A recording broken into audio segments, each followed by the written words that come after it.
Hi, welcome to Chat with Sonlight. Like Sonlight's curriculum offerings, we will explore homeschooling through the lens of a literature-based, Christ-centered education. Join us for everything you might be interested in for organizing your homeschool, connecting with others, and details on literature-based learning, and maybe a few sneak peeks. Hi, welcome to Chat with Sonlight. I am here today with Robert Norwood. We like to call him Bobby. He goes by Bobby, but he is our 2016 $20,000 scholarship winner. We are so anxious. We've wanted to give an interview and find out some of our past scholarship winners, where they are in life, what happened, and just answer all those questions you guys want to know. Do they succeed after leaving the home nest? So please introduce yourself and let's just start talking about life after homeschooling. All right, so I'm Bobby. I grew up in Arkansas, the oldest of 8 kids. All of us were homeschooled using Sonlight. After I graduated high school, I went on to attend the United States Military Academy at West Point. So I was there 4 years, graduated in 2020. While I was there, I studied computer science and also got a minor in Latin American regional studies, just because I wanted to keep studying Spanish while I was there, and they didn't have a Spanish minor. So I picked the closest thing to a Spanish minor that I could find. While I was there, I was pretty involved with a cyber policy team. So debating recommendations on how the United States should create cyber policy around the world. I was also involved with several organizations that advocated to reduce sexual harassment in the military. And then, of course, I was also involved with Officers Christian Fellowship, a student ministry there at West Point. So that's the first 4 years after I graduated. I'm still a bit past that now. When you graduated high school, did you think your life would look the same as when you were getting done with West Point? So I wanted to go to West Point and join the military since I was very young. So that for the first probably up until now, my career has looked exactly like what I anticipated it would look like when I graduated high school, which is kind of surprising. But maybe that has to do with the fact that when you say, yeah, I'm going to go to West Point, that you then owe 5 years afterwards of active duty service. But I think it was something I've always wanted to do because growing up, I think partially from using Sonlight, partially from growing up in the church, and significantly because of how my parents raised me, the idea that our lives are to serve others, not just to be successful or make money, but that our lives are actually designed, we're supposed to have purpose. And from a young age, the military seemed like a good way to start having an impact serving others. So that's like the main reason that I took that path.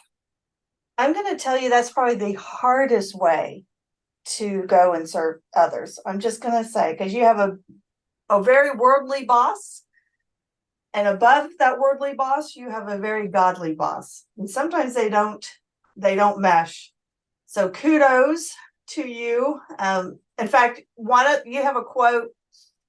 I'll find it and I'm going to put it down in the notes of this. But it was talking about in your scholarship application to Sonlight, you said, I want to go and serve in the military and I want to serve a Lord. Basically, you want to go and serve, and you realize that it's more than just going and doing, but serving the God. And I shared that, just that 2 sentences, 3 sentences with my son recently. And he's like, that's exactly why I'm doing what I'm doing. My son is joining the Coast Guard. So Oh, cool. he's like, Mom, you get it. And I'm like, I already got it. I already got it. So, and Bobby, you're already after a guy after my own heart. You're a computer science major. That was my major. Of course, I went to I went to a private school too, but I could change my major and change my path on a whim. It was not a designated, you're going to graduate and be doing this for the next 5 years. So I changed my degree many times, which I think college students do. I think it's great that you did not. I did have to look at what Latin American studies was, because I saw Latin and I was like, who would want to study Latin? And then I realized what you probably did. So Yeah, did you do any Latin when you were in school? I did not. West Point doesn't teach Latin, and we didn't do that as part of homeschooling either. I took lots of Spanish in high school and then lots of Spanish at West Point, and then promptly forgot most of it. We can say Donata and Gracias and Donata, and we'll be okay. That's the important part. That's right. So tell me, I've looked at your stuff, and you were talking about you've done cyber and you've done for sexual assault awareness. Do you see that working into your life now and something that you would have a passion to follow up with? And how do you see God working in that way? Yeah, so on each of those two things, so first what I did right after college. So instead of, as might make sense with the computer science major, instead of going cyber or another branch that uses technology, I joined the Army as an armor officer. So for the past few years, I've been serving in a cavalry unit, which is basically ground reconnaissance. So we go find the enemy wherever they are, no matter what the weather is, which is very much not what either of my degrees were. But I picked that because it's a part of the military, whereas an officer, you interact with lots and lots of people, and you're not doing technical jobs, you're leading and managing people. And that was one of the key things I wanted to do. And that's also one of the key values that led me to get involved with sexual harassment and assault prevention at West Point. So for the past 3 years, it's really what that's looked like is leading in a way that promotes positive values and discourages that kind of behavior. However, in the future, I'm hoping to go back to grad school at some point and maybe get a degree that would allow me to become involved in that more directly, maybe combine that computer science background with the variety of things that happen on the internet that shouldn't, and see how I can continue to serve God by making a positive impact in the world there. So how do you think Sonlight prepared you for just making this worldly step into the world, I guess, or the step into the worldly world as opposed to the sheltered home? I think so. Something I always associate with homeschooling and Sonlight in specific is mom reading us and teaching stuff with us and being like, I didn't learn that when I was in school. And I think that Sonlight does a very good job of giving a well-rounded global education that isn't just what one, it doesn't just give you one perspective. I was remembering the other day reading about the strikes in the auto companies and reading a book on labor and the labor movement as part of Sonlight a long time ago. I'm not sure if it's still in the curriculum or not, but that was important to me because I came out of even high school already understanding different perspectives, and that life wasn't just about understanding how other people like me think, but Sonlight also teaches you the stories of people who aren't like you. And I think that that's a very rare thing to find in the Christian homeschooling world. And it's something that Sonlight does particularly well, and that I think is very critical for having an impact in the world, because you can't serve people very well if you don't understand where they're coming from. Sonlight, as a mom, Sonlight does an excellent job of giving that multi-perspective view for our children. And I'm sure you had lots of conversations with your parents about why.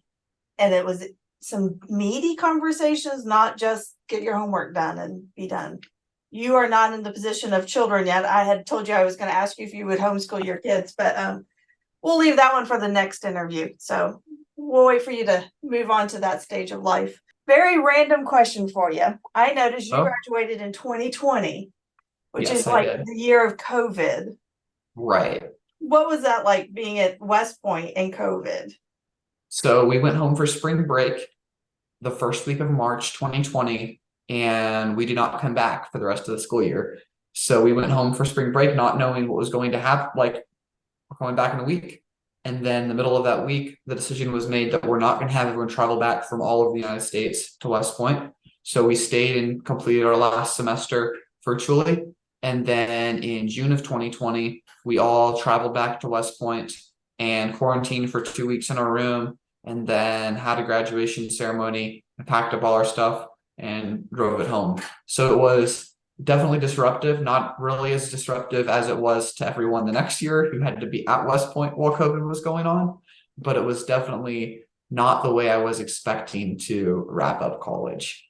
We always see the movie pictures where everyone's in a big crowd and they throw their hats up and it's, all the all togetherness, and that definitely did not happen. I understand that. I'm gonna say the positive benefit of it was our whole family was living back together. So all three of us that were in college were back under one roof, and we were all doing homeschool together, though some of us were doing remote homeschooling. Oh, I bet your mama loved having all of you home. I bet she loved it. He was happy about it. So you're the oldest of 8, right? Yes, Yes. And some of your I siblings am. have also applied for Sonlight Scholarships. Have they won? Yeah, I think at least at least 2 or 3, maybe even 4 of my other siblings have also won Sonlight scholarships. So it runs in the family. Yes.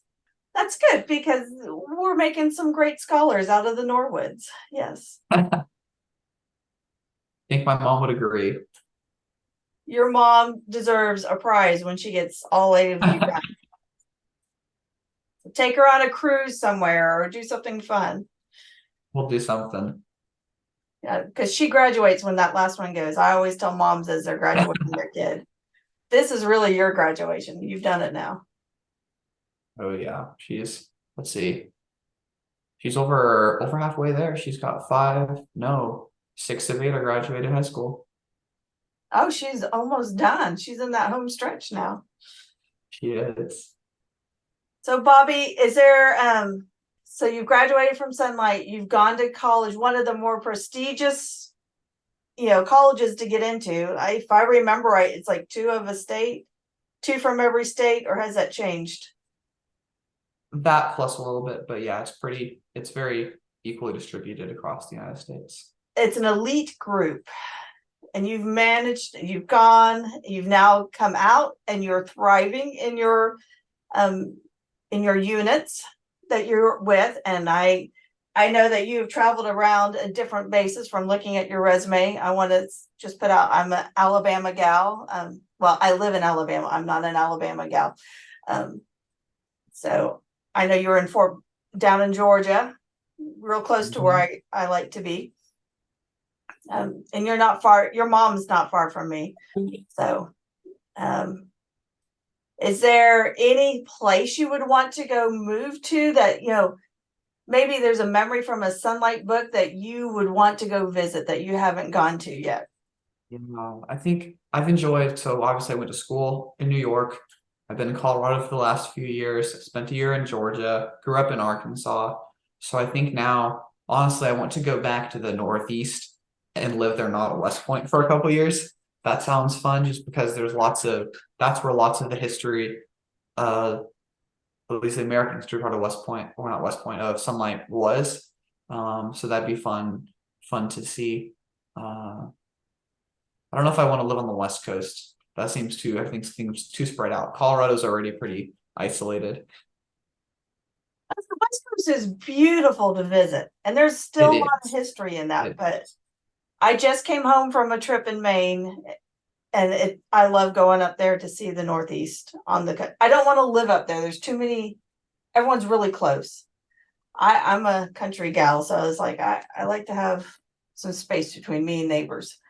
So Yeah, maybe when I get older, I'll want more space. But for now, I like having lots of people, lots of things to do.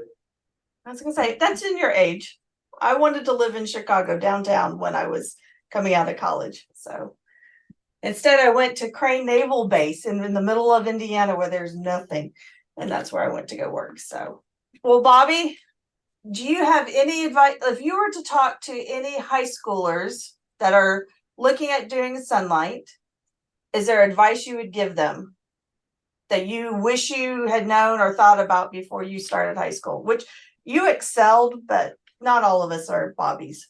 I think my best advice would be, and this sounds a little bit cliche, but it's do things with people that aren't homeschoolers and get involved in organizations that aren't just other people who are also being homeschooled. And starting that in high school is great preparation for graduating high school and going out to the rest of the world, where there definitely are going to be tons of people who did not grow up doing the same thing that you did, and that there's tons of opportunities to learn about other people in high school too. And it's a good way to complement Sonlight, is getting to know lots of people to match your understanding of lots of different things about the world. So put as much of a global perspective in your everyday life with the people you're around. Yeah.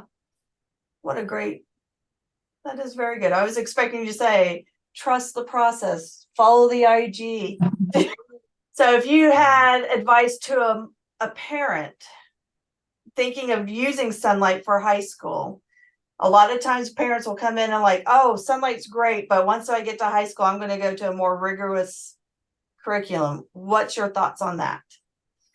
I think that Sonlight is a perfect building block to do other things. Like, for example, when I was in high school, I took lots of college classes in like calculus or biology, things that are just a little bit tougher to actually do at home, but that you can't replace the literature basis of Sonlight, and you can't replace that core curriculum that teaches you about lots of broad things. You can build on it depending on individual students' need, but lots of other curriculums or other school choices, you then lose that literature base that I think is what makes Sonlight so unique and powerful.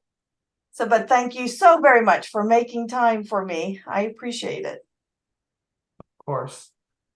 Anyone else watching, know that homeschooling is great, and you can be perfectly normal and have a perfect amount of success after you graduate. Just have to keep trying and be open to new experiences. Thank you for joining us today. Do you have an idea for a podcast topic, or do you want to chat with Sonlight on an upcoming episode? Email us at connections@sonlight.com.